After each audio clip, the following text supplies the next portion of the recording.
Hey,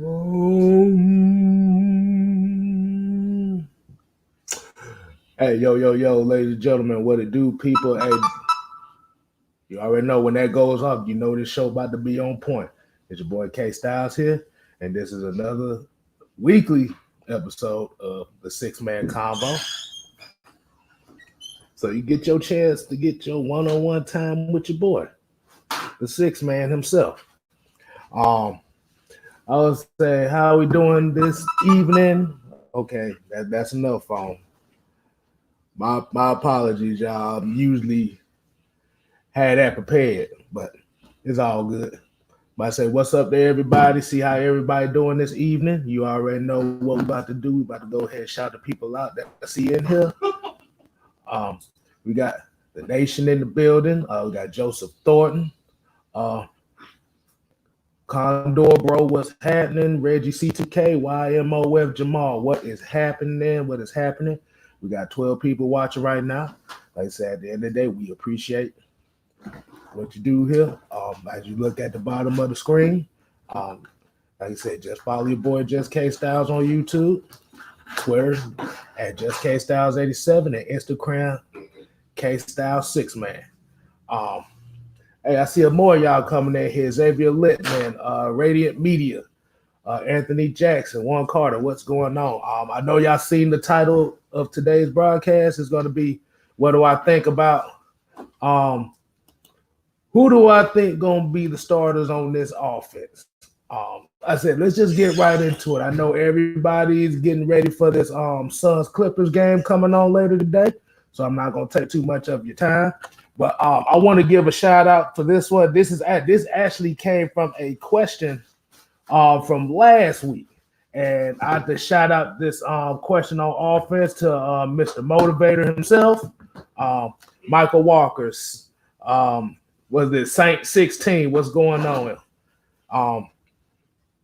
Let me make sure I did say the right name when it comes to Mr. Motivator. I'm gonna give him a shout out on this question here. He pretty much asked last week about who do I feel is gonna be the starters on defense. This is why I say, if y'all want to go ahead and leave your questions, like I said, you see that Twitter handle, you see that Instagram handle below, and you also make sure you comment hashtag Ask Kstylz, because your questions might end up on this live. So we looking at the starters. So my thing when I say about these starters is it's pretty much gonna be the same typical cast. Offensive line, Jake Matthews, centers probably gonna be Matt Hennessy, Chris Lindstrom, Caleb McGarry. But that left guard spot is going to be interesting. Tony Wright, what's going on? Coming in here talking about what's the word, sir? Hey, man, just telling folks what I think about this offense and who I think going to be starting day one. Like I said, I could be wrong, so these are just guesses here. But like I said, the big question mark on that offensive line is Utah Sports. What's going on, man? Y'all coming in while I'm bringing in the word. But I need a church organ with this one. But left guard, that's been the question mark on that offensive line. As we know, Josh Andrews looked like he might be penciled in to be the starter at that spot.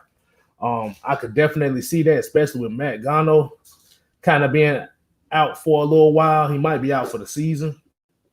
I would like to see Jalen Mayfield in that spot, but in order to bring him up into that process, I definitely see like I say, Josh Andrews taking up that spot, doing the damn thing. So pretty much the offensive line pretty much going to be the same from last year.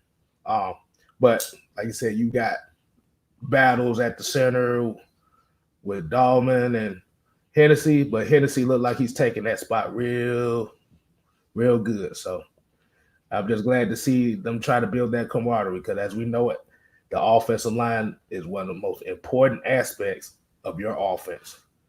If your quarterback ain't got no protection, he can't throw the ball. If your offensive line ain't blocking, you can't run the ball. And if you can't protect the quarterback, the wide receivers ain't getting the ball. Hey, I'm just gonna say it like that. Backfield. Let's look at the backfield. We already know Matt Ryan's penciled in as the quarterback, so I'm not going to really go into that much. Not the quarterback position, because we already know Matt Ryan's penciled in as that starter. Now, if you talk about that backup spot, we already know AJ McCarron got that. It'll take Felipe Franks to really wow them to get that backup position. But I'm about to say the backfield, like I say, as you know, Mr. Nate Dogg with quads. Mike Davis is gonna be the starter running back. I got some planned to talk about Mike Davis in a future video, so y'all be on the lookout for that. And as you know, the greatest third string tight end in the NFL history, Keith Smith gonna be the starting fullback. Just letting y'all know he gonna be the starting fullback, man. But this is where I'm gonna kind of get interested on this one here, is the wide receiving core, because I know everybody is happy that we got Kyle Pitts in here. It's kind of weird that I say this.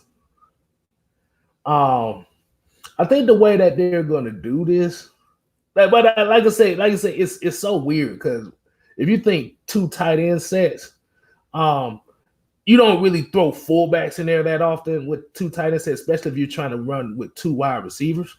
But just on the safe space, like I said, you say Kyle Pitts is definitely going to be penciled in at tight end. But for some reason, my mindset is really Hayden Hurst being the starting tight end and having Kyle Pitts, like I said, like with him being like an undefined role with the tight end and wide receiver. We just gonna add this as football player. That's what he is. But if we're gonna look at the main state of it, I'm gonna say Kyle Pitts.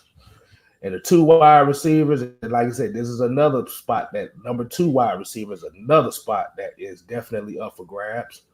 I kind of see the way that they're building it up. I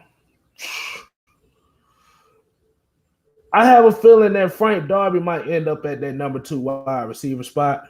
I know that might be kind of like a, what about Russell Gage? Well, only reason I say Frank Darby is not because not because Russell can't handle it, but I just feel like he's more better suited in the slot. Like I said, when you running certain packages on offense, like even if you run the shotgun packages, see, you instead of having Keith Smith at the fullback lined up, you could have a Kyle Pitts or Hayden Hurst lined up at their fullback spot. See, now you add a different dynamic on offense where it's like, oh, it looks like traditional shotgun, but it's really a 4 or 5 wide receiver set. But yeah, let me go ahead and get some of y'all comments on. I'm gonna go ahead and read some of y'all comments on this thing. Like I said, the Frank Darby thing is kind of weird. It's kind of weird because this is like really a dual tight end system. So that number two spot is kind of funky as far as declaring who's the number two. Let's see. Tony Wright asks, what's the injury and recovery time with Matt Gano? Like I said, he's gonna be out for a while. So you gotta have, like I said, we gotta see. They said it wasn't season ending, but it's gonna be a while. So you have to prep for that. Like you said, just as long as James Carpenter and Jamal Brown at that left guard spot, we'll be all right. You got 300 pounds of pudding, ain't back there no more. You still gotta pay them, but they ain't back. But yeah, he's gonna be out for a while.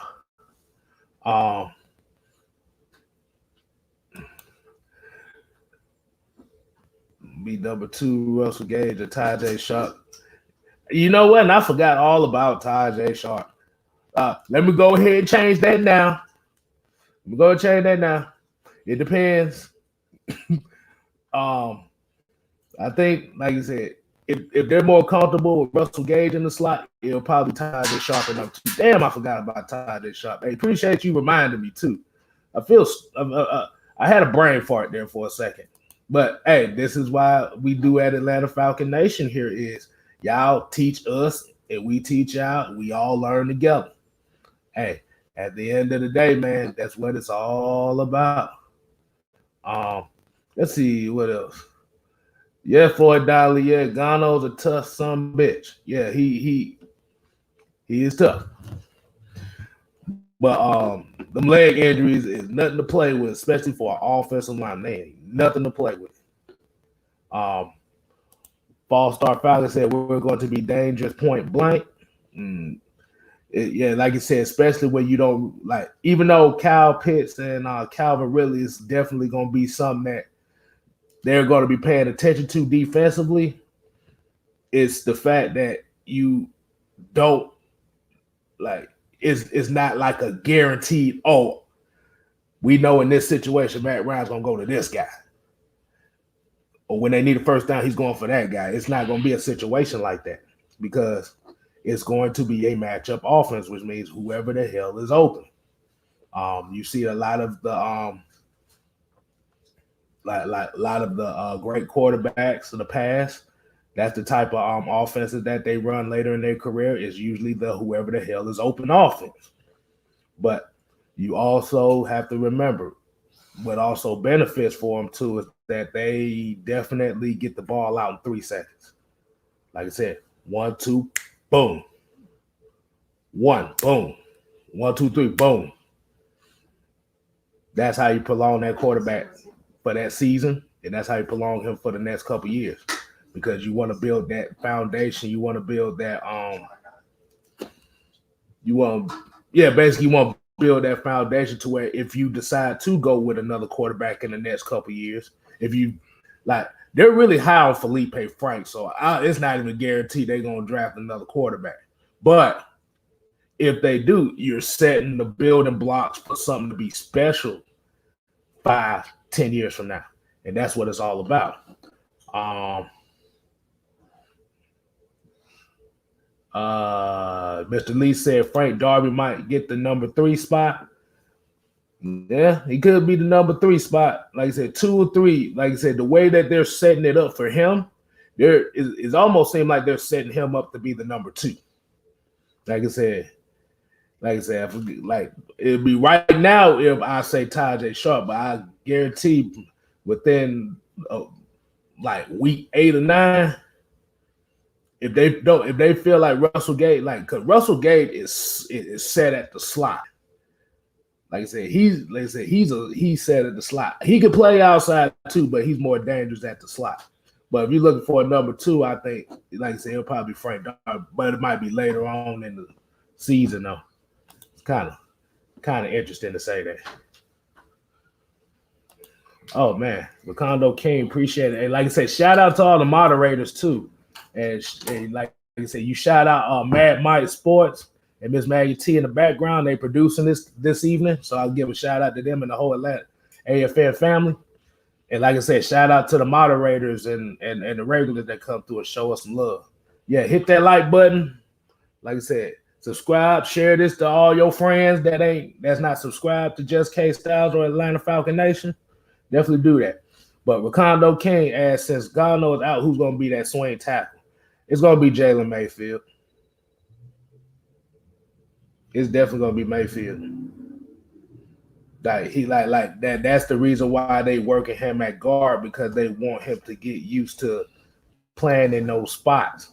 So just in case anything happens, as you see, anything can happen, you set right there. But like I said, either way, like I said, as long as the offense is quick snap, like I said, it's a West Coast style. As long as we run the damn ball, let me repeat that: run the damn ball. As long as we do that, we will be good. Matt Ryan will be good, and all the offensive pieces will be good, because you want to set this up to where when it comes down to November, December, January, you want to set a rhythm to where you're not going to rely on throwing the ball 35, 40, 45 times a game.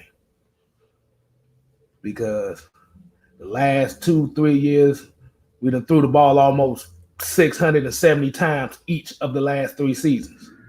That's not winning football.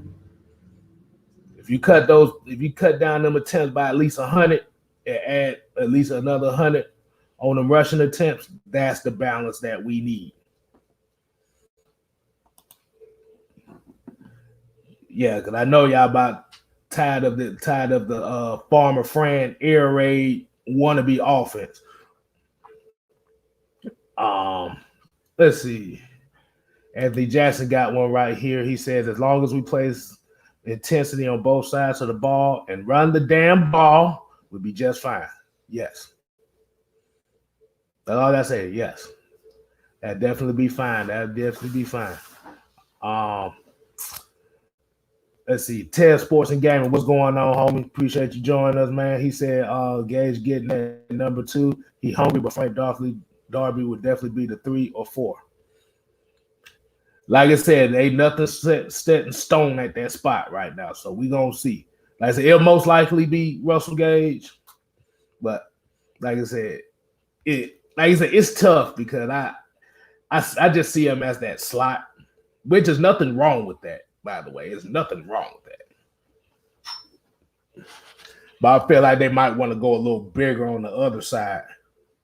Because if we're trying to run the ball, you want your 2 starting wide receivers to definitely be effective run blockers. And I know Calvin Ridley is not really an effective run blocker, but he's going to have to start this year if he wants that big payday.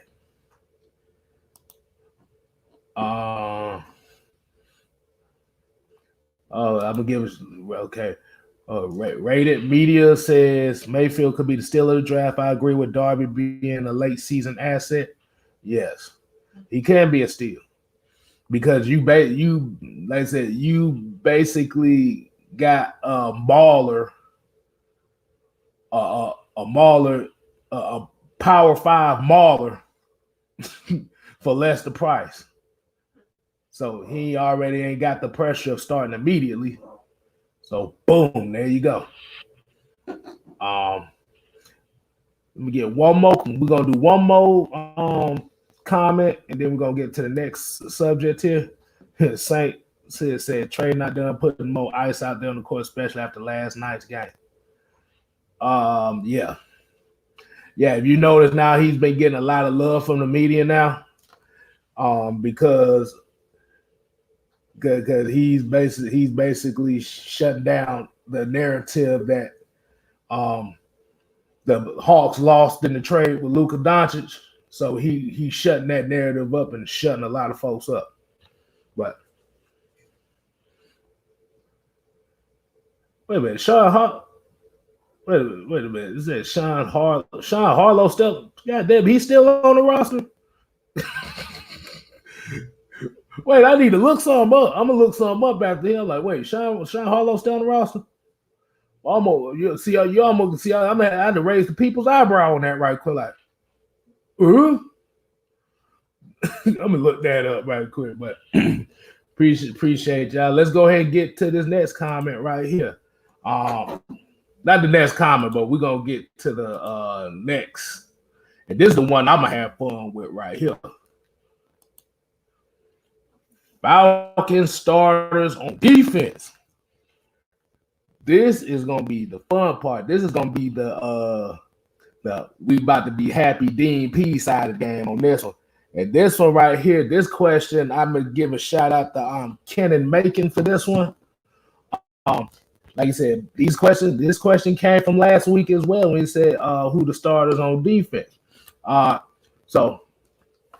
Wallace Smith said Harlow is not on the roster. Okay, thank God. I'm about to damn say now. So somebody done warped the time machine or something. Boy, I thought I was in the Dragon Ball Z episode.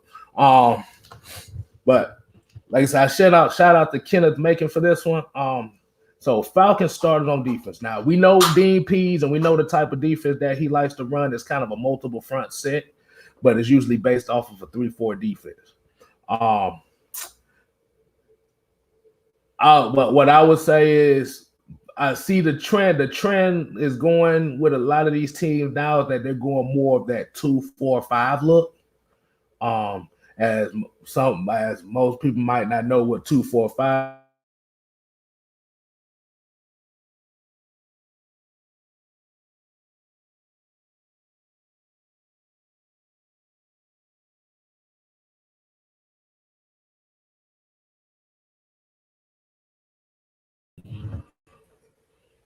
I was about to say, damn.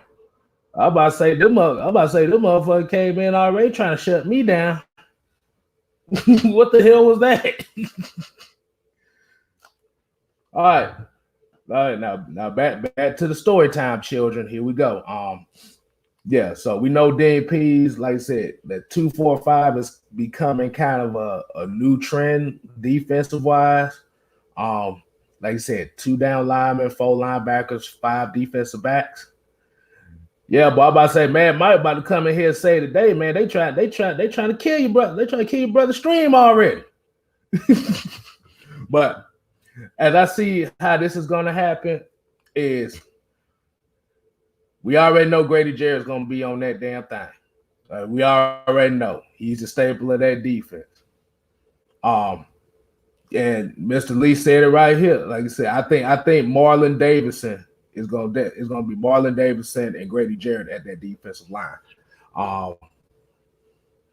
Like I said, you want to have you want to have at least a guy that can help stop the run, but a guy that can also be efficient in the pass rush. And that's why I feel like Marlon Davidson will definitely have the advantage over Tyler Davidson, because as we know, Tyler Davidson like to dap up rival players during games, but he's good in run blocking, but he's not efficient enough. And then I look at the 4 linebackers. I look at pretty much the outside linebackers, as we know, are usually the pass rushers. But I can kind of definitely see a linebacker. Like I said, we're gonna start with the outside rush linebackers. As we know, Dante Fowler is gonna be on one end. But I'm gonna surprise everybody else on this one. I'm gonna say Michael Walker gonna line up on the other end.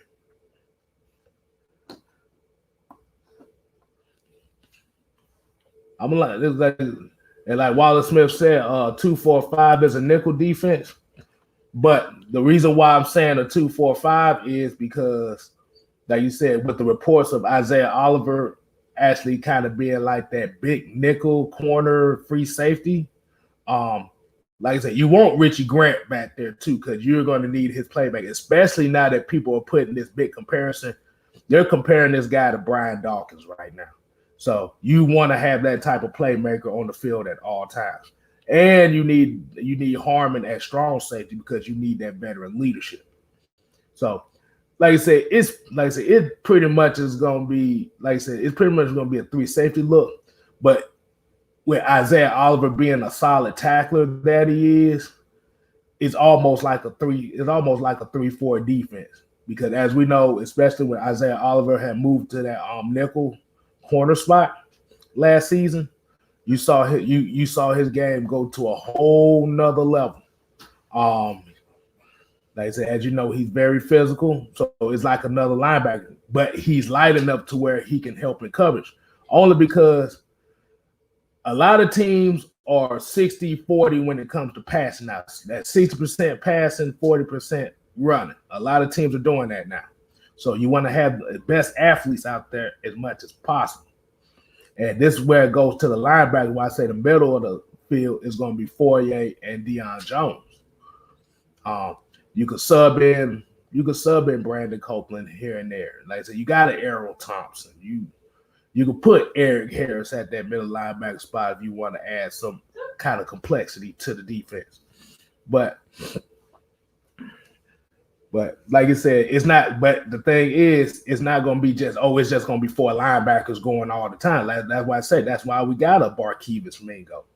Like I said, that's why you got a Brandon Copeland. That's why you got a Altatokumbo Ogundeji.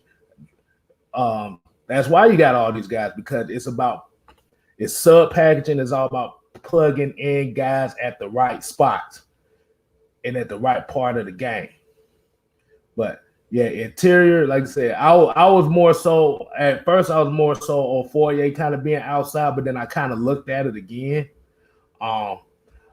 Michael Walker and Fourier are kind of interchangeable as far as outside and inside.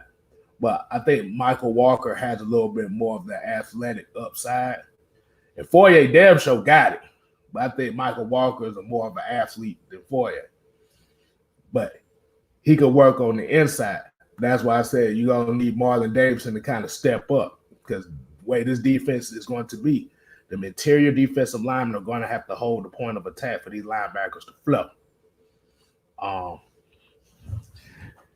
And then, like I said, this is where I kind of get to the secondary too. If I'm looking at the secondary, as we know, AJ Terrell, he's the number one corner. You already know.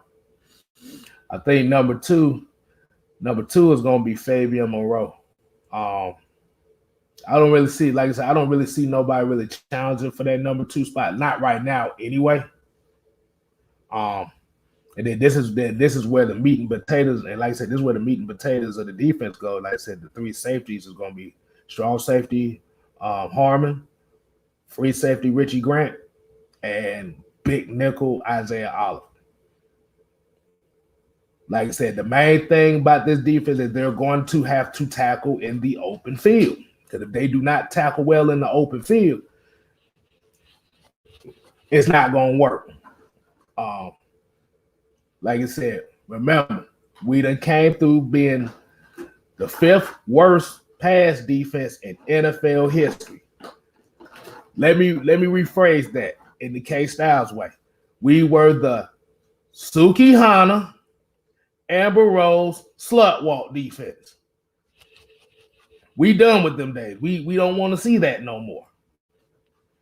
And I know you don't hear nobody else talk about bad defenses like that. So you know, if you hear anybody else say that, you know where it come from. Let's go. I'm gonna go ahead and read some more of the comments. I want to know what y'all think about that. How you feel about that defensive alignment? Do you feel like it's going to be more of a 3-4? Do you feel like it's going to be multifaceted? Do you agree with the 2-4-5? Or like I said, I want to hear y'all comments on that, because that's why I said at the end of the day, we all here learning and we all here trying to come up with the same thing. But I'm gonna go ahead and read some of y'all comments here. I see a lot of people saying Mr. Lee said Marquivas Mingo was a nice pickup. Definitely.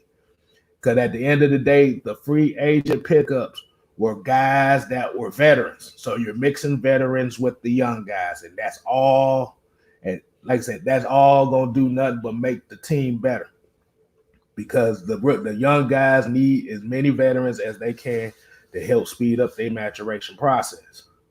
That's just like with life. You like I said, you hang around some OGs. That's why when you used to hang around your dad and your uncles like that growing up, and they put you on game at an early age. So once you get older, you already know what to look for. But Condo King came in here. He said front 4 gonna be Fowler, Jarrett, Davidson, Walker. Let's say that's kind of an agreement right there. That's kind of on the same page on that one. Let's see. Isaac Crowns, what's going on, man? He said with the linebackers and safety depth, it looks like a 34. That's why I said Dean P specializes in kind of like the 34. It's like I said, it's multifaceted. A 2-4-5 is basically a 3-4 defense. It's just taking a defensive end and using an outside linebacker instead, and taking another linebacker and putting a corner in instead. It's like I said, the 34 is a base. The 2-4-5 is, like I said, it's meant for the pass. But like I said, that he right. You Skate Knight, what's going on, man? Appreciate you joining us. Yep, fast like I said, multiple, just like Coach said. Oh yeah. At the end of the day, we just need to be unpredictable. That's the main thing. As long as we unpredictable, we good. Because for the last 5 years, I don't know if y'all noticed that a lot of the quarterbacks that have been doing these interviews after the game have literally said the same thing about the Falcons defense, and their philosophy is basically they don't do nothing. There's nothing complex about it. So that's why they tear our defenses apart. Even in that Super Bowl year, our defense wasn't great. The defense actually sucked. But it was the fact that they was able to get those timely sacks. It was those timely turnovers, which made the difference. Even when Kansas City won the Super Bowl a couple years ago, their defense wasn't great. They got timely stops, and you hear it on AFN all the time about the timely stops and turnovers. Like I said, you don't have to be a number one defense. You just, like I said, you just have to win the turnover battle. You have to win the third down battles. You have to get sacks. That's what it comes down to. Because you could bend and don't break all day, but you'll wear your defense out. Mr. Motivator said, I'm just ready to see a mix-up thing. Yep, we ready to see that too. That's where the unpredictability come in. And Terrence Lane said, I think some of those strong safeties are going to be used like linebackers in some of those packages. Yes, because you're still going to have the athletes on the field. But the thing is, you want guys that's what DNPs and that's what this defensive staff is looking for. They're looking for guys that can tackle in the open field.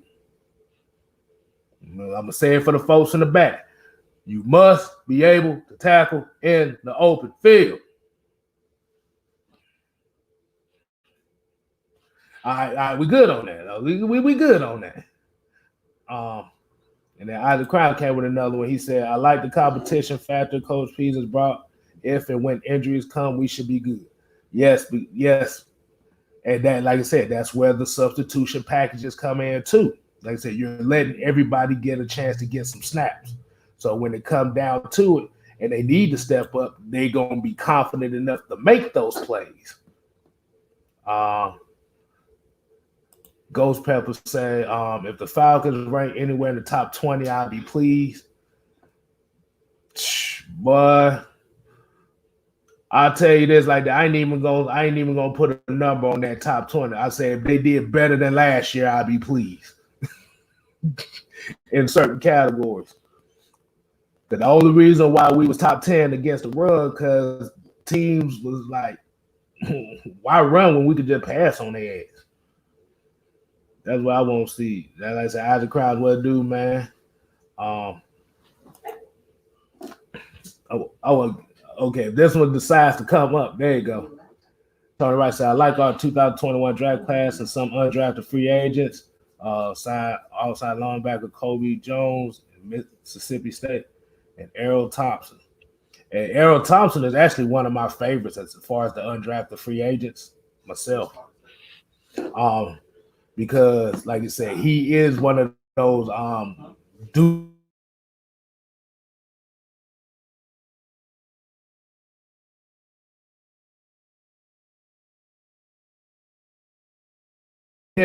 but you will put him in a situation to where he's not going to be the primary middle linebacker, but he can do the dirty work for the guy next to him.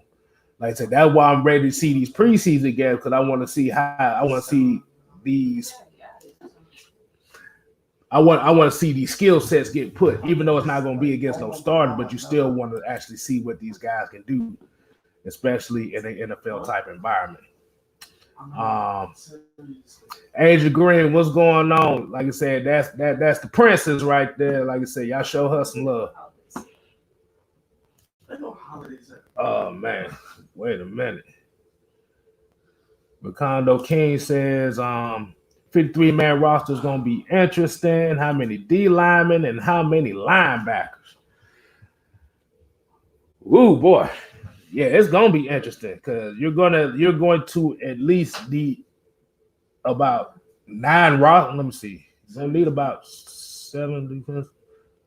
You don't need about at least 12, 13. You don't need at least about 12 roster spots for those two positions alone. So I say about 6. I say about 7. No, you're gonna need about 8 defensive line. No, you need about 8 defensive linemen. No, you're gonna need 14 spots. You need about 8 defensive linemen. You're gonna need about at least 6 linebackers. So about 14, 15 spots for those two. But the thing is, the competition is gonna be great. That's the main thing I want to see. Yeah, Mr. Lee said I want to see the linebackers and corners doing the preseason. Definitely. All right, I just want to get that out the way. We're gonna kind of go into the Q&A side of it, so I'm gonna let y'all go ahead and ask some questions. Like I said, remember, you can ask questions here, or like I said, you look at the bottom of the screen. You can subscribe to Just Kstylz. You can leave your hashtag Ask Kstylz questions there. You can go to Twitter at Just Kstylz87 or Instagram at Kstylz6man and hashtag Ask Kstylz. Like I said, that's why I do these lives, because I want to answer y'all questions on these lives and also do videos as well.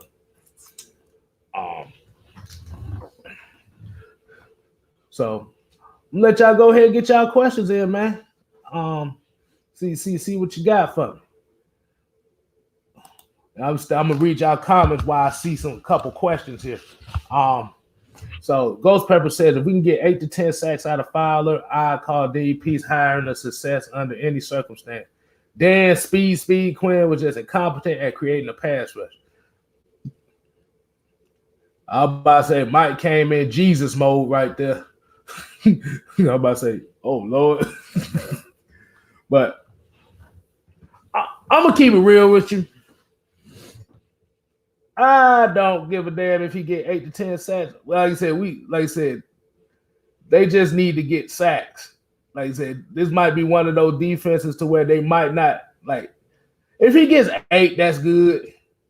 But the sacks have to be diversified amongst everybody. It just can't be just 3 or 4 people.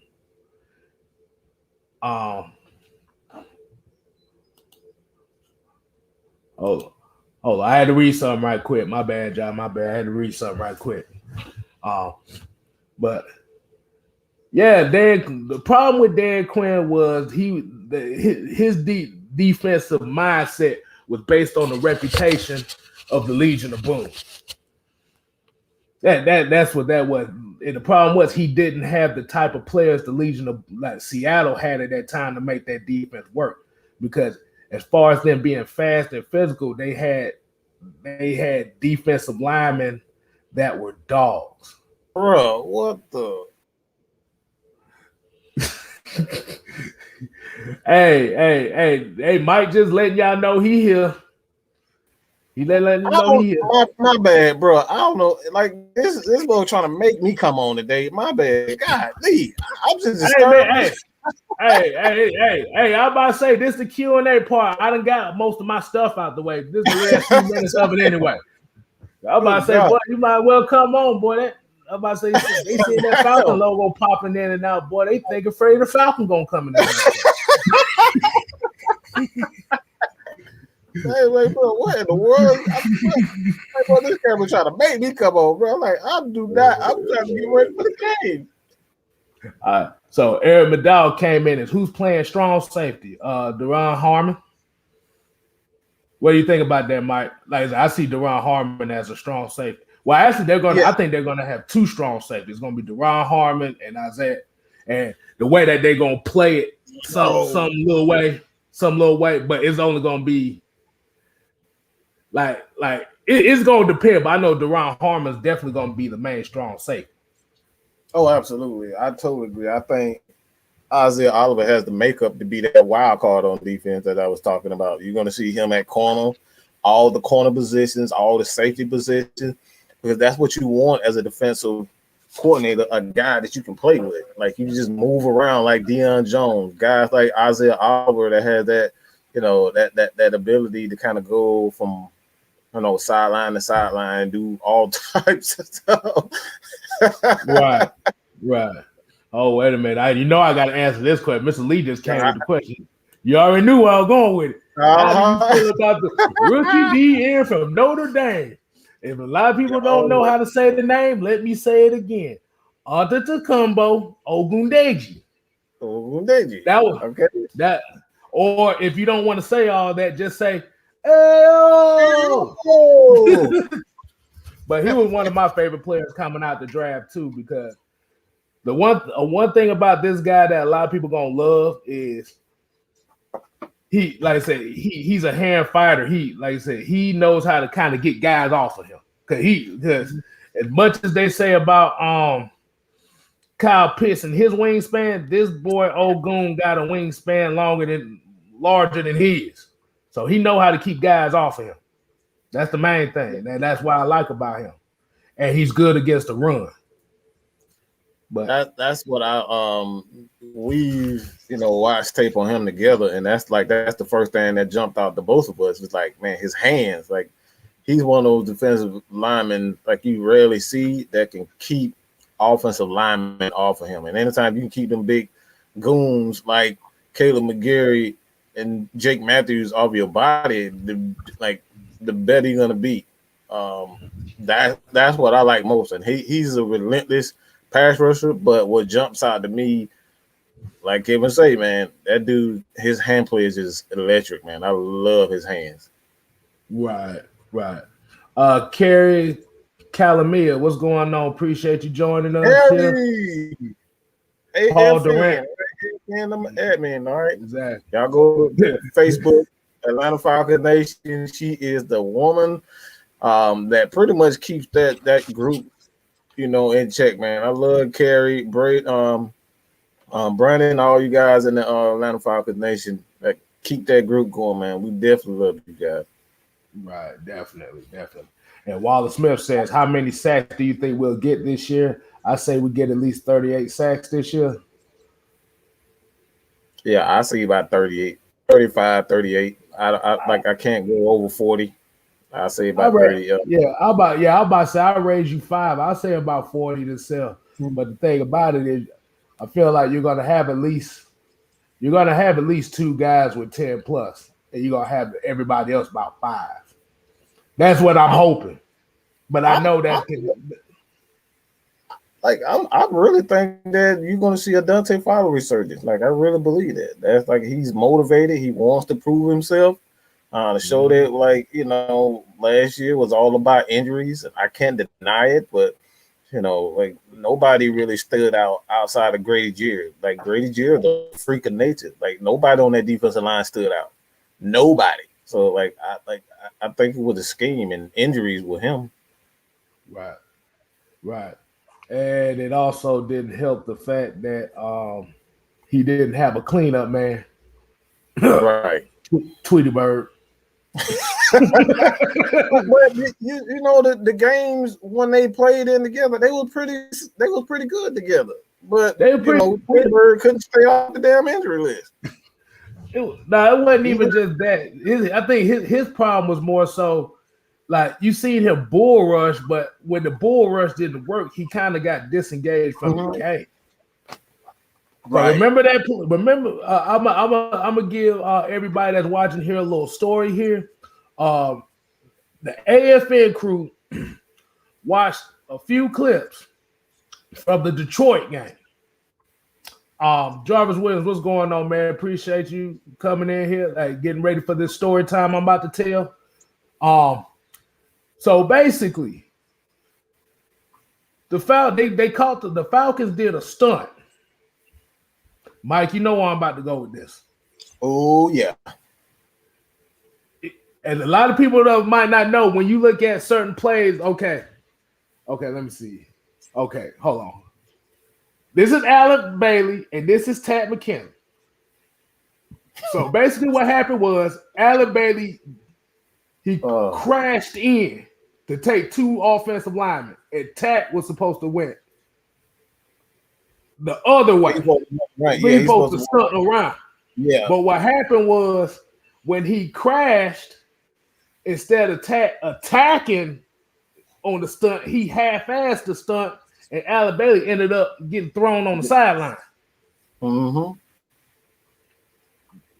But like I said, that's where that has to come down to. That's why we always say you got to give 100% on each play, because you don't know. Like I said, you don't know.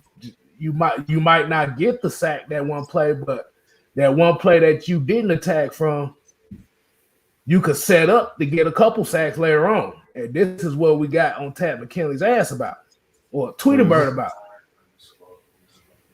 You get your players hurt too. Like if he would have got hurt on that play, man, like I would have, like, the first thing I would do soon as the locker room, I'll be the first one in the locker room. As soon as he stepped foot in the locker room, I'm giving him that Mike Tyson 2-piece for half-ass. Exactly, and that's usually like, right. That's usually where like all the OGs and stuff. Like I said, Alec Bailey's not really considered an OG, mm-hmm. but could you imagine somebody like a Jonathan Babineau would have got put in a situation like that? Yeah, that wouldn't have gone right. That wouldn't have gone right well at all. Could you imagine Dominican Sue getting put in a situation like that? Hell no! Like, the Sue ain't playing that. Like, you getting cut up. You getting cut up if you do that. That ain't happening. Exactly. That's not happening at all. Exactly. So Aaron McDowell asked him, do you think one of the rookies can win the return job? That's what Cordell Patterson is here for. That's why he's the backup running back. Look, that's to the no. To the no. To the no. We talking about Devin Hester Jr. Absolutely not. Ain't nobody taking that spot. Exactly. But I'm gonna go ahead. But yeah, like I said, Cordell Patterson got the return job, the punt and kick return job. But if you talk about as far as the backup, I could like a backup return job. Like I said, doesn't care if they want to give him a breather or something like that, or he might get hurt. For some reason, I like Javen Hawkins in that situation. Well, there's a couple of guys, Hawkins as well as Avery Williams. Everybody keep forgetting about Avery Williams, but he's another one that did a return also. You know, you got Calvin Ridley too, who could be in that emergency punt returner. He's done that, at Alabama. So there's so many guys. That's why it's like this team shouldn't have any issues with special teams return, because we got so many guys who can do that job. Right. And like I said, my special teams, the guy I'm looking at special teams is Sterling Hoffrichter. I need him to punt better. I need him to punt better this year. He didn't do too bad. He didn't do too bad, but I need some more. I need some more inside the 20 punts. That's what I need to see. Right. Yeah, I need to see. I need to see more of that. And I think this special team, like, Dan Quinn didn't give a damn about no special team. Let's be real. If he all he needed from his special team was a kick field goal. He didn't give a fuck if they returned or not. And that's the problem. Like I said, the punter is just as important as the kicker. Absolutely. That's the defense. Defense know when you can get that ball within that 10, that 10 yards, like, they got to go 90 yards. That's a defense best friend when they can keep those guys from going a whole, like, you can keep them, close to the goal line so they can get those safeties and whatnot. They love that. They can be aggressive in that situation. So defenses love that. But yeah, that's why they always kind of associate punters with defense, because you have to set like you said, you have to set the defense up in a position to where they can be aggressive. Mm-hmm. Because if you could pit, and like I said, I know this is weird because we're actually talking about a punter here and punting situations. I know people look at it like you're not gonna get this anywhere. I told you we some football, but like we talk about every aspect of it. Yeah, and I know y'all remember a punter we used to have. I know y'all like Matt Barsher, but I'm talking about Michael Caden. That's what he Kane, used to be good. oh boy, That's what he Kane used to be good at, was pinning in the on 20s. that dude had a leg. I've seen him punt the damn ball like 70 yards, bro. That dude had a monster leg. Right. But the thing is, he knew how to pin him in the 20. And like I said, Yeah, that is a momentum booster for your defense, because like we could see the end zone right here. So we know we just got to do our damn job. absolutely. I want to give a shout out to Paul Durant for this comment here. Oh, he was like, appreciate y'all paying attention to detail, giving us real content. Hey, no doubt, man. No doubt. Hey, that's why we say this, the stats, facts, and the absolute truth. That's what we try to preach on, but we try to do our homework when it comes to this as well. Like, we're fans just like y'all, but we try, but we want to bring everybody together to look at a different perspective of the game outside of just being a fan.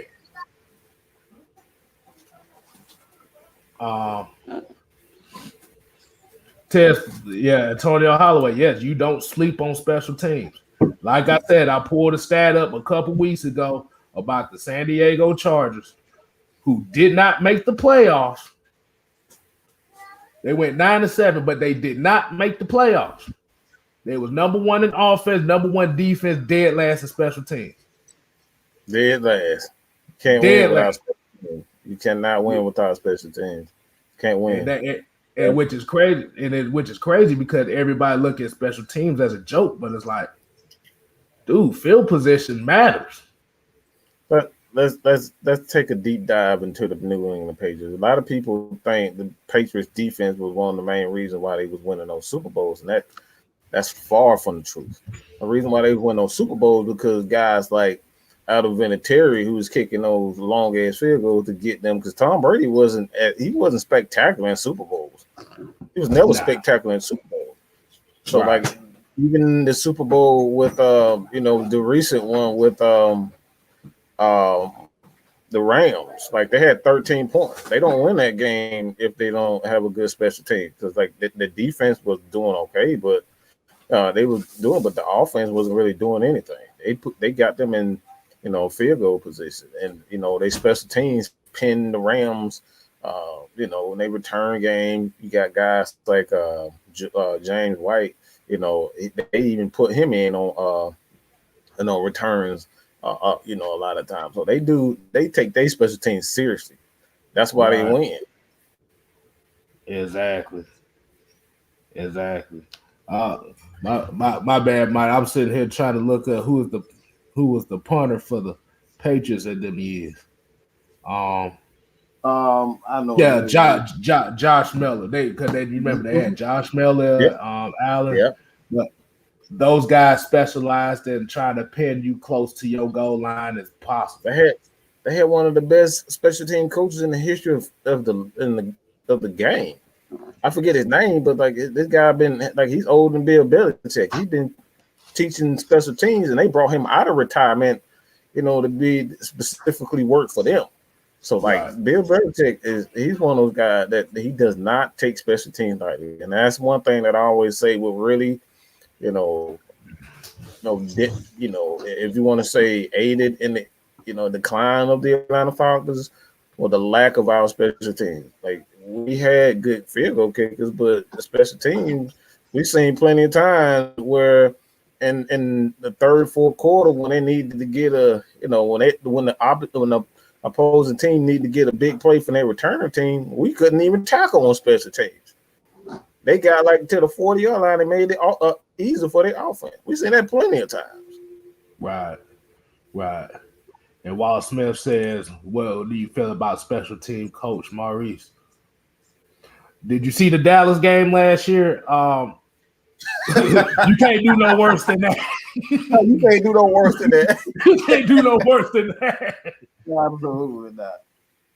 But he's pretty good though. Like you said, to get those guys kind of prepared. I feel like he'll have them prepared because, like Mike just told y'all, special teams, coaching. Like you said, Keith Armstrong. That was a very underrated coach we had.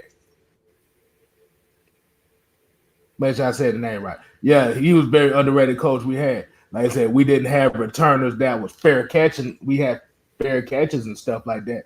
But as far as the Gunners and coaching the Gunners and dealing with special team situations, he had them on point. Absolutely. Um, You remember like this, Bobby April? You remember Bobby April and right.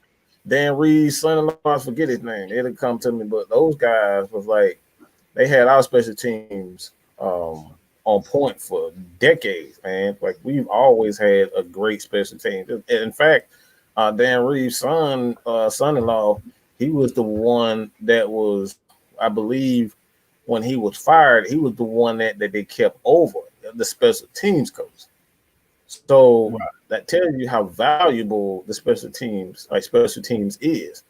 You know, due to the rules, you may not get as many opportunities to return the ball, but like you still see returns. You still see those returns, and especially punt returns. You're gonna get the opportunity, to punt. Like I'm tired of seeing every time somebody punt the ball, we get a fair catch. But if I see that shit again, if I see that many fair catches again, like I'm personally gonna attack the hell out of Rich McKay because I can't see it. I cannot live through another fair catch season. Okay, I cannot do it. Oh man, that's why Cordell. I'm gonna put my own version of Stay Strapped out if they keep up all that damn shit. Hey, look, I was about to say, that's why like I said, that's why we said, no, we can't have that. That's why Cordell Patterson that he said. I'm gonna try to make a play the best I can. That's what he said. Yeah, ain't no way. We done had about 4-5 weeks. Man, after Andre Roberts left, we've been fair catching ever since. Right. Fair kids, but Fair Kid Falcons. That's what we are, the Fair Kid Falcons. Exactly, boy. Like I say, you might well turn them into the Atlanta Braves as much fair catching they doing.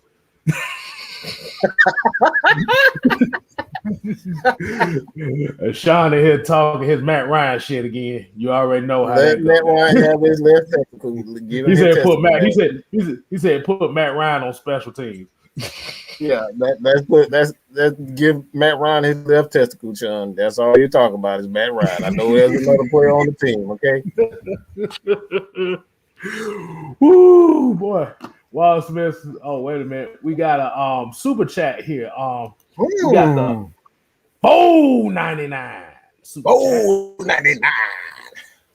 And appreciate Ricardo King for this one. He said, I want to shout y'all out because I love other diehard Falcon fans. Either with us or not, I hate fake fans. Hey, I say it like this. The fake fans are the reason we appreciate the team for what it is because it clears them out and it takes away that bullshit energy they bring. Absolutely. I made a whole rant about that. You know what I'm saying? We up here, we complain about that all the time about, we tired of losing. What? We tired of losing. Well, we say this all the time. If you show up to the games and you actually cheer on third downs and cheer in money situations, you can actually help the team. So ain't no excuses saying that fans can't do anything. We can do it. We see with Seattle. We've seen the fans single-handedly help win games because the opposing team can't even damn hear the calls coming in. Right. See, but the issue, I think the main issue with that is we especially here in Atlanta, and we're talking about the fair weather fans. So if you don't fall in this category, we're not talking about you.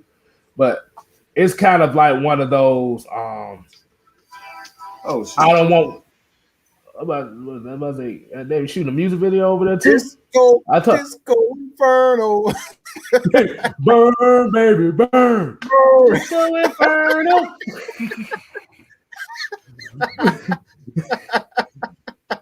But exactly. But the main thing that I see is with a lot of the fan base is kind of one of those. I want to denounce them but I don't want to denounce them too much because just in case they start winning, it's pretty much like I got 1 foot out and 1 foot in.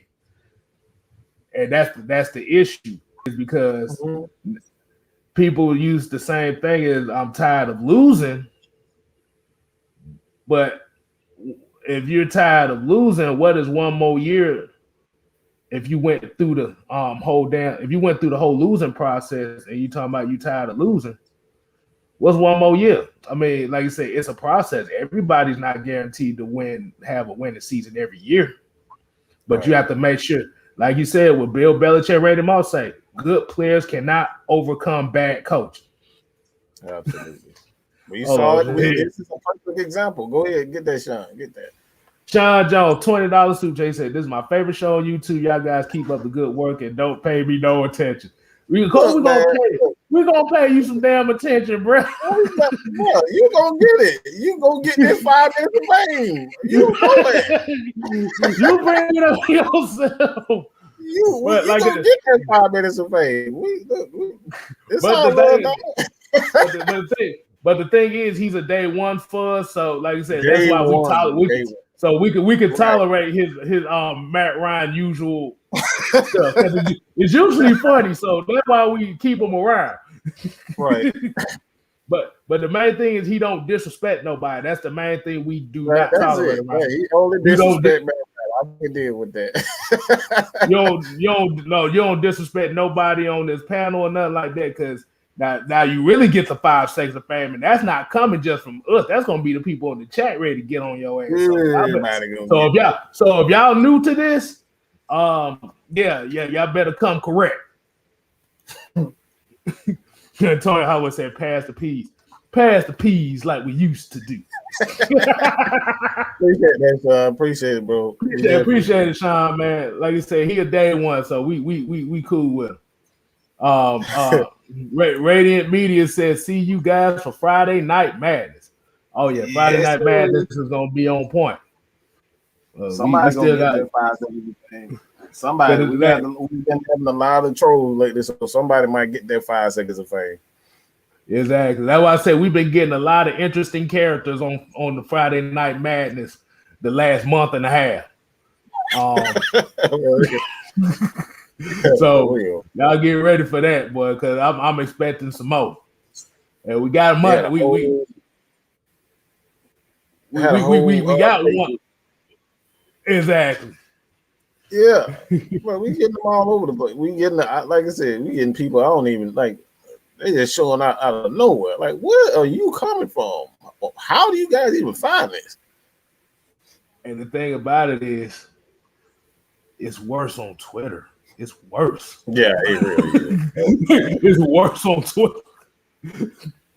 We be getting all kinds of shit out of the blue. I don't even know if Fleet is still in a word that is in, but that mute button, that block button be on Fleet, but on Twitter for me. But I don't put that. But it be hitting that block button like a superhero, boy. Like do, like Mario be hitting that damn A button for Mario. Nope. You be like Soldier Boy. You be like, yo, get your ass. Yo, oh man, exactly. Get your ass up, honey. That's what Paul Durant said. That's why I love the Raiders and Browns fans, because they support their team no matter what. I mean, that is true. Like you said, you got the Jets fans. They support their team no matter what. Like I say, the Browns, the Buffalo Bills fans support it, and the Buffalo Bills had a 20-year playoff drought, and they were still fucking with their teams. Yep. We all for 2 years. We ready to sell the team somewhere, and that's the problem. Right. They've been a losing organization for over 20 years, and we still up here talking about we tired of losing after 1 year, one terrible year. After 2 or 3 years, we ready to sell the team to somewhere else because we tired of losing. And you got other organizations of fans that ain't seen a winning season in 15 years, and they still, like I said, when we play them, they fans be in the stadium than our fans. That's crazy. And that's the reality of it. See, we have like I said, we kind of have that LA type fan base where they don't really give a damn about the team, only when they're winning. It's basically LA. And it is, and like you said, it is. And that's how it's gonna be. But the thing about it is your fandom is judged based on it when your team is down. When your team had them down years, you find out who the real fans are. Yep. Because you could easily be a fan of a winning team. That's easy. The hardest thing is being a fan of a team that's losing. And telling everybody you're a fan of that team, and then you get joked at and picked on at work and at school and outside. Like, boy, what the hell you got on? You got a damn Falcons jersey on? They suck. Like, they trash. I went to a bar one time. I had my Georgia Tech shirt on. The motherfucker talking about, what the fuck you got that on for? Like the whole bar is nothing but Georgia and Alabama fella. What the fuck you got that on? You from Georgia? Like, yeah, motherfucker, I'm from Georgia. What that's supposed to mean? I said, you can't be from the A and you like Georgia Tech. But the reality, and I had to tell it to him like this. If you actually look at the location, Georgia Tech is actually the A.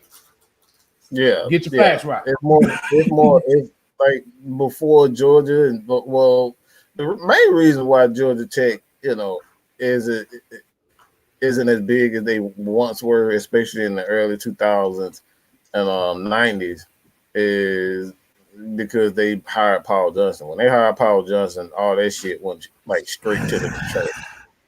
Pretty much hire ruined everything Georgia Tech, because a lot of people don't remember. Georgia Tech was national champion, bro. 1990. Come on, champion. People don't realize. These are national champs. They was in the recruiting, they responsible for one of the greatest wide receivers of all time. And I remember that recruiting class. That recruiting class was one of the top in the nation that year. Absolutely. Then we bring Paul Johnson with his Army, Navy, Air Force ass offense to Georgia Tech, and now nobody wants to be here. Bruh, I stopped watching. When I saw that, I stopped watching Georgia Tech because of that hire. I was not about to torture myself saying 50, 60 runs hell no, bro. I can go to a high school game and see that shit. I don't need to look at that.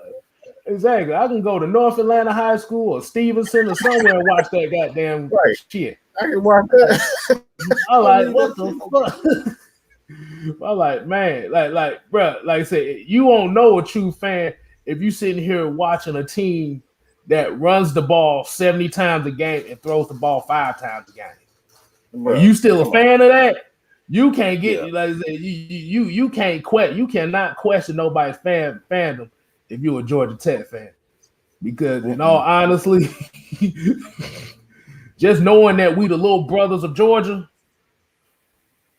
and then Georgia State coming up now too, which shouts out to Georgia State Panthers because they coming up too. Absolutely. Oh man. Hold on, we got first and frame match. VF Baller. He said no Paul Johnson slander. He won the AA national championship for my Georgia Southern Eagles.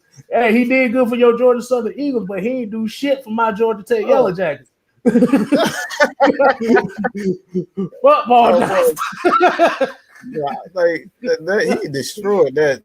They wouldn't get no defense. If you're gonna run that type of offense, at least get some defensive talent. They couldn't even do that. How you gonna have that type of offense and you can't get defenders? That should be the main reason why defenders come. So that will tell you how terrible of a recruiter he was. Right. Horrendous. But what I tell VS Ballers that triple option offense could work in AA football. right. When your ass is playing Georgia every year, that shit ain't working in Georgia, Alabama, Clemson. You playing the ACC and SEC every year. That triple option offense ain't worth shit.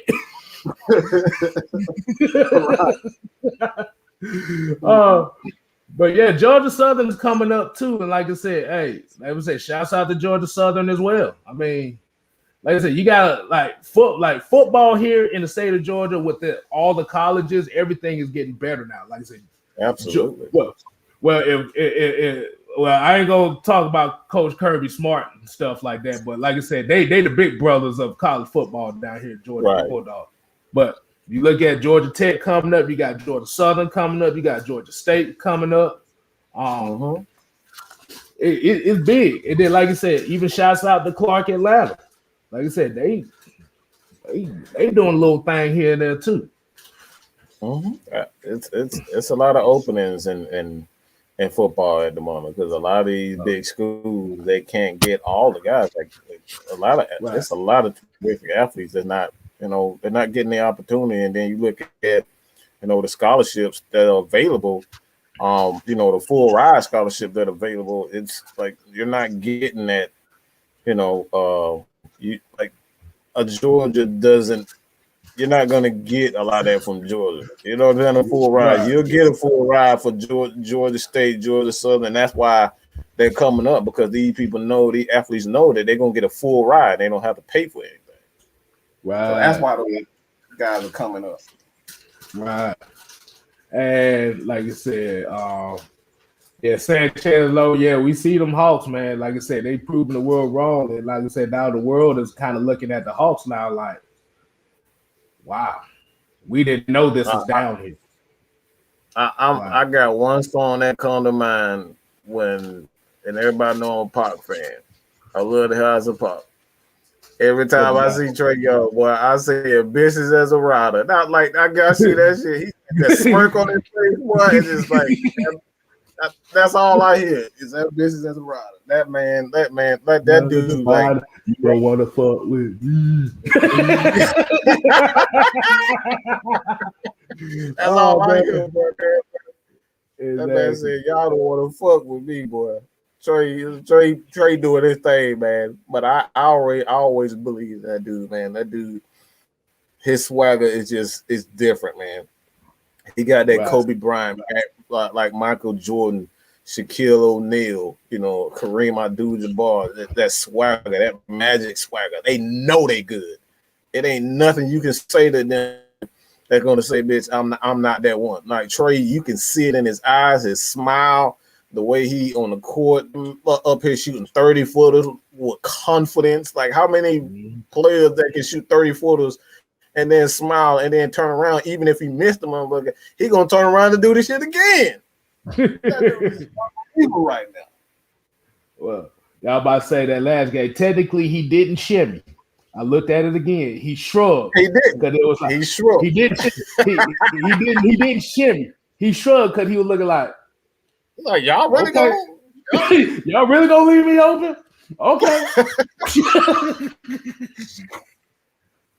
I like Drew. Drew just gave up. He looked like a fool. He was like, I ain't even gonna go. He already done made me look stupid. What the hell what I'm going there for? That man just gave up on the play. Hello, Kenan Macon. Like I said, I gave shout outs to Kenan Macon because, like I said, he gave us one of the topics for the day. He was like, where would Atlanta be if they kept Luka? Be honest with you. This team actually would have been broke up after 2 years of Luka. But now, no, because have you heard now? You heard now. They talk about the players don't like playing with him because he's kind of an asshole. Don't nobody want to play with him. He had handlers before he even got to the NBA. That's what people. He had handlers. They don't want to deal with those handlers, and with his handlers, it becomes like a fight, like it's an internal fight. Right. Trying to give him everything. Right. Shout out to Triple T, Twisted Torch TV. Y'all make sure y'all show him some love on his channel too. That's AFN family right there, and also First and Frame Race. I'm about to say congratulations to him. He just hit 700 subscribers himself. Whoa! So VF Baller trying to get in the bag like that. Like I said, we give shouts out to him as well. Absolutely. Oh yeah. Also, Kennesaw State. Kennesaw State is coming up too. So. It's getting big down here with college football. Athletes got more opportunity to get those full rides. That's what it's about. Mm-hmm. Getting those full rides. Quint Brown said they never give us our credit, and at this point in time, I don't want the credit. I don't want. Don't switch up now. Keep that same energy.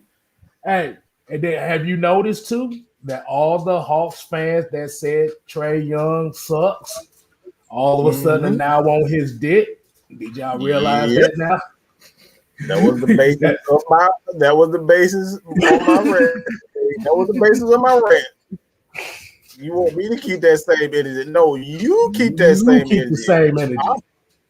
Look, we've been here through the worst of the worst. We've seen the worst of the worst. I'm still here. I was about to say, do y'all remember them Royal Ivy days when we was winning 15 games a season? Do you remember them games? Do you remember that? Wipe the sweat off my forehead. But that was back then when we didn't win our 10th game until after the All-Star break. So yeah, I remember them. Woo, boy. Had my whole jersey and everything. Everybody looking like, boy, you need to throw that shit in the garbage. I'm like, nah, I'm good. You need it'd be like 5 seats it'd be like 5, 10 seats within you and the next person at games. Boy. I'm about to say this is gonna be the very last thing we talk about here. This is gonna be the last comment of the night. They're like thoughts on the NFL alternate helmet change. Talk about the Come on, yeah, I got it. Yeah, that's gonna be a short answer for me. That's gonna be a short answer for me. It's pretty simple. And Kstylz probably know I'm gonna go with this, but come on. Out of all the times, like y'all had all this time to use those helmets, and now all of a sudden y'all want to use it now. Come on, y'all know it's all about money. Exactly, it's money. It's money. There ain't no other reason why they gonna do it now. It's because they want to sell jerseys. They want to sell merchandise. Right. That's it. Good. I was about to say if the Falcons go back to them red, they might as well go all the way with it. All the way, yeah. All like if they're gonna wear the alternate red helmet, they might as well wear the red jerseys too. Yeah, exactly. Actually, that would be pretty dope. They know people buy those jerseys. That's why they doing it. It's all money. They trying to recoup that money that they lost from the pandemic. That's exactly. Hey, we got another AFN family here. Rich BK, Brooklyn Bird in the building. That's the head hunter. That's the Mike linebacker right there, boy. Look good, play good. Look good, play good. Play good. Right, man. But yeah, that's definitely like I said, I like that. Like I said, I feel like they would be. Hold on, wait a minute. ATM kind of got an idea on me. He was like, "How would you do the red helmets with the red color rush jerseys look?" That would look too peewee though. Too loud. That's too loud. Yeah, that's way too loud. I like a rough type of look. With the radiant jersey, nah, I can't do it. Like you said, I ain't trying to look like a damn blood, bro. Y'all trying to look like blood on the damn field. Like I said, if you're gonna wear the red helmet, you might as well wear the whole Barkowski thing. The black jerseys need to be for the black helmets. I mean, even though they look good with the red helmets too. Yeah. But we're gonna go ahead. We're gonna wind this down up for the night. Like I said, we appreciate everybody tuning in. Like I said, this is ATM 34. Get this. See, I gotta get used to it. I gotta get used to that name, ATM 534. This is my boy Ashton right there. Show him some love. I just say ATM. I don't even try all that 534. That man switching up numbers, bro. That man really is ATM, bro. Exactly, man. Like you said, money in the bank, but like I said, we're gonna go ahead. like I said, we're gonna go ahead and wind it down for the night. Because I know the game is on, and I about missed the first 5 minutes of it. But like we said, we appreciate y'all tuning in to the 6-man convo. Like I said, Mike came in as the special guest today. Appreciate him. The camera forced me. They was like, "Bitch, you coming on today?" I don't even know what you say. Well, it's all good though. It's all good. Like I said, you came in at the Q&A portion of it anyway, so you ain't really miss nothing. You ain't really do nothing wrong. But like I said, y'all make sure y'all follow Atlanta Falcon Nation. But well, first of all, you follow Just Kstylz. Thank you. On YouTube here. I'm on the road to 1,000. I'm trying to get to 1,000. I got about 698 of y'all to go to get to that goal. But like I said, we taking it one day at a time, as I always say. And also make sure you follow Atlanta Falcon Nation on all platforms. I'm gonna say it at the bottom again. If you want to ask questions to me, like I said, you can follow me on Twitter at just Kstylz87 and Instagram at Kstylz6man. Like I said, we on the road to 2K on AFN. We trying to get to 2K before the season starts. Hey man, we just try to do it here. So remember, Atlanta Falcon Nation is not just us on camera. It's not just us that's bringing you the content. It's y'all as well. Y'all are Atlanta Falcon Nation as well. Everybody, no matter what fan base you may be, if you tune into us, you are part of the nation. And like I said, you go ahead, you follow Mad Mike Sports. I know most of y'all probably do. But I'm gonna plug it anyway. And what more can I say, man? He's on the road to the 6K. He's trying to get there too. So, like I said, man. if you missed this stream, you go ahead. Like I said, y'all can just go ahead and rewatch. Like I said, share it. Leave comments, leave suggestions. Like I said, if you disagree with anything we had to say, hey, put it in there. No way.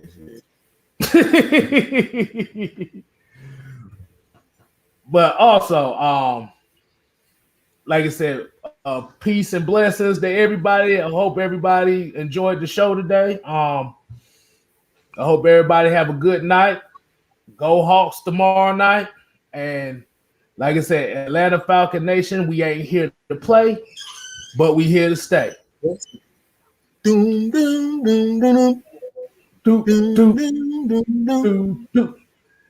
what do we tell him, Mike? You ain't got to go home, but you got to get the hell up out of here. That never get old, boy. Deuces.